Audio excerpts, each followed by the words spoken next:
Hello friends, welcome to NexGen farming machineries. మనం ఇక్కడ చూస్తున్నది AGRI Pro 3hp high speed chaff cutter. ఈ యొక్క చాఫ్ కటర్ అనేది మనకి 4 బ్లేడ్స్, అలానే 3hp 2800 RPM మోటార్ వస్తుంది.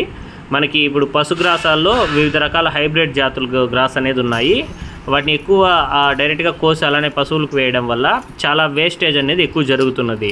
సో అలాంటి వేస్టేజ్ ఈ హై స్పీడ్ చాఫ్ కట్టర్ని యూజ్ చేస్తున్నాం.